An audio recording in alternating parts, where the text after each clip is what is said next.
السلام علیکم ورحمۃ اللہ تعالیٰ وبرکاتہ۔ محترم ناظرین و حاضرین، امید ہے کہ آپ حضرات خیریت سے ہوں گے۔ آج میں عصر حاضر کے بہت اہم اور مختلف ہی تو مسئلہ نہیں، مگر ہمارے کچھ معاصر کم علم لوگوں نے اسے مختلف ہی بنا دیا ہے، حالانکہ وہ امت کا اجماعی مسئلہ تھا جس میں اختلاف کی کسی طرح کی کوئی گنجائش ہی نہیں۔ وہ مسئلہ یہ کہ حضور اقدس صلی اللہ تعالی وسلم کے بعد اور تمام انبیاء کرام رسولان اعظام کے بعد پوری بشریت میں اولاد آدم میں سب سے بہتر سیدنا ابوبکر صدیق رضی اللہ تعالیٰ عنہ ہیں، پھر سیدنا عمر فاروق رضی اللہ تعالیٰ عنہ ہیں، پھر حضرت عثمان غنی رضی اللہ تعالیٰ عنہ، پھر حضرت علی کرم اللہ تعالیٰ وجہ الکریم، پھر بقیہ عشر مبشرہ، پھر باقی اہل بدر، پھر اہل احد کے شرکاء، پھر باقی جو اہل بیت رضوان میں شریک تھے وہ افراد، پھر باقی صحابہ۔ امام ابو منصور ماتوریدی رحمۃ اللہ تعالیٰ علیہ بغدادی نے اس پر امت کا اجماع نقل فرمایا ہے۔ تو اس کا مطلب یہ ہوا کہ سیدنا عمر فاروق سیدنا ابوبکر صدیق رضی اللہ تعالیٰ عنہ کی افضلیت پر امت مسلمہ کا اجماع ہے۔ اس سلسلے میں اگر ہم احادیث نبویہ دیکھیں تو ہمیں ایک نہیں درجنوں احادیث میں سیدنا ابوبکر صدیق رضی اللہ تعالیٰ عنہ کی فضیلت معلوم ہوتی ہے، اور وہ درجنوں احادیث سیدنا ابوبکر صدیق رضی اللہ تعالیٰ عنہ کی فضیلت پر ناطق ہیں۔ آئیے امام بخاری کی مشہور زمانہ تصنیف، جو کتاب اللہ کے بعد سب سے زیادہ صحیح ترین کتاب ہے، اس کی حدیث نمبر 3655 میں سیدنا عبداللہ ابن عمر رضی اللہ تعالیٰ عنہ سے مروی ہے۔ وہ فرماتے ہیں کننا نخیر بین الناس فی زمان رسول اللہ صلی اللہ تعالیٰ علیہ وسلم فنخیر ابا بکر ثم عمر ثم عثمان رضی اللہ تعالیٰ عنہ۔ ہم حضور صلی اللہ علیہ وسلم کے زمانہ برکت نشان میں جب لوگوں کے مابین فضیلت دیتے تو ہم سب سے پہلے نمبر پہ سب سے افضل سیدنا ابوبکر صدیق رضی اللہ تعالیٰ عنہ کو قرار دیتے، پھر سیدنا عمر فاروق رضی اللہ تعالیٰ عنہ، پھر سیدنا عثمان غنی رضی اللہ تعالیٰ عنہ۔ اسی طرح سے تاریخ دمشق صفحہ نمبر 347 جلد نمبر 30 میں سیدنا ابو ہریرہ رضی اللہ تعالیٰ عنہ سے مروی ہے، فرماتے ہیں کننا معاشر اصحاب رسول اللہ صلی اللہ تعالی وسلم ونحن متوافرون نقول افضل هذه الامہ بعد نبیها ابو بکر ثم عمر ثم عثمان ثم نسکت۔ ہم بکثرت صحابہ کرام آپس میں یہ کہا کرتے کہ حضور صلی اللہ تعالی وسلم کے بعد اس امت میں سب سے بہتر فرد سیدنا ابوبکر صدیق رضی اللہ تعالیٰ عنہ ہیں، پھر سیدنا عمر فاروق رضی اللہ تعالیٰ عنہ ہیں، پھر سیدنا عثمان غنی رضی اللہ تعالیٰ عنہ ہیں، ثم نسکت، پھر اس کے بعد ہم خاموشی اختیار کرتے تھے۔ آپ حضرات سوچیں، صرف یہیں تک محدود نہیں، سنن ترمذی میں حدیث نمبر 3656 اور امام حاکم کے مستدرک میں صفحہ نمبر 66 جلد نمبر 3 میں یہ روایت مذکور ہے۔ سیدنا عمر بن خطاب رضی اللہ تعالیٰ عنہ سے فرماتے ہیں ابو بکر سیدنا و خیرنا و احبنا الی رسول اللہ صلی اللہ تعالی وسلم۔ سیدنا ابو بکر صدیق رضی اللہ تعالیٰ عنہ ہمارے سردار، ہم میں سب سے بہتر، اور ہم تمام لوگوں میں حضور اقدس صلی اللہ تعالی وسلم کو سب سے زیادہ محبوب تھے۔ اسی طرح سے تاریخ دمشق صفحہ نمبر 343 جلد نمبر 30 میں اور ایک روایت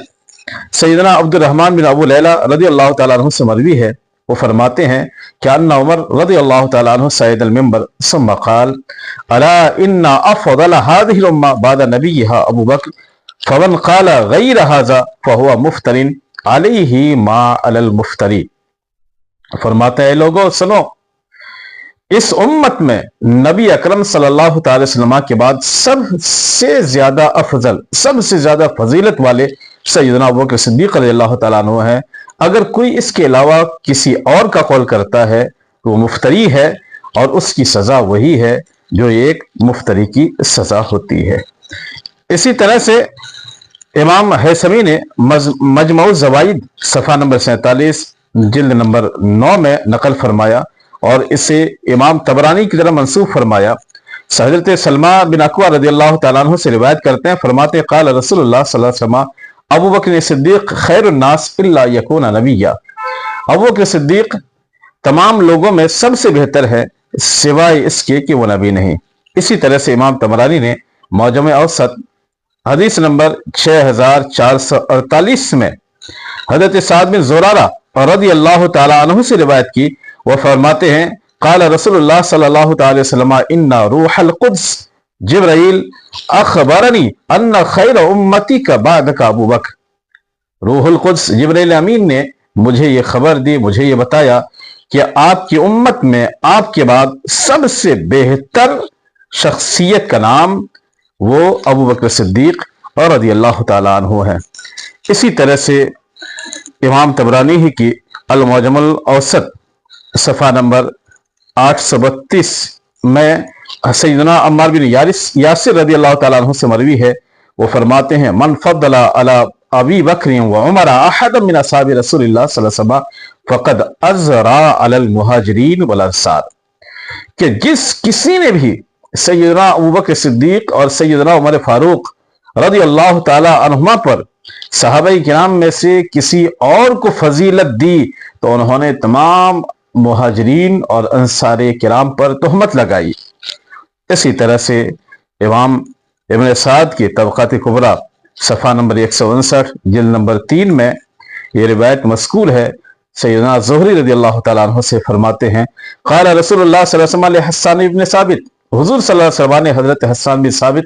رضی اللہ تعالیٰ عنہ سے ارشاد فرمایا حل قلت فی ابی بکر شیئا، کیا تو نے ابو بکر کی شان میں بھی کچھ اشعار کہے ہیں؟ قال نام، انہوں نے بارگاہ رسالت مآب میں عرض کی نام ہاں،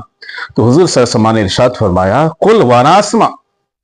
پڑھو میں سننا چاہتا ہوں۔ تو حضرت حسان بن ثابت رضی اللہ تعالیٰ عنہ نے یہ اشعار پڑھے وثانی اثنین فی الغار المنیف وقد طاف العدو به اذ صعد الجبل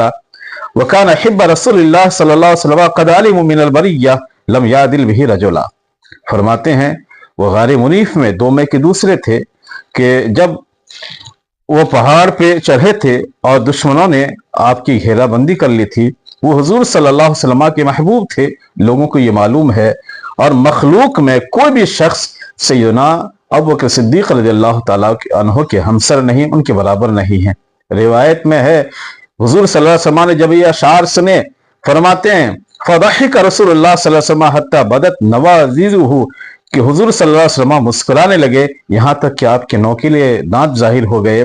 پھر آپ نے ارشاد فرمایا صدقت یا حسان ہوا کما قلتا، اے حسان تم نے سچ بات کہی ہے، وہ ایسے ہی ہیں جیسا کہ تم نے کہا۔ وہ ایسے ہی ہیں کیا کہ لم یعدل بہ رجلا من البریہ، مخلوق میں سے، اولاد آدم میں سے، پورے بشریت میں سے، انبیاء کرام رسولان اعظام کے بعد کوئی بھی شخص ان کے برابر نہیں، ان کے ہمسر نہیں۔ اگر ہم اسی طرح سے اور بھی روایتیں دیکھیں تو امام بخاری ہی نے صحیح البخاری اور حدیث نمبر 3671 میں حضرت علی رضی اللہ تعالیٰ عنہ سے روایت نقل کی، فرماتے ہیں خیر هذه الامہ بعد نبیہا ابو بکر و عمر،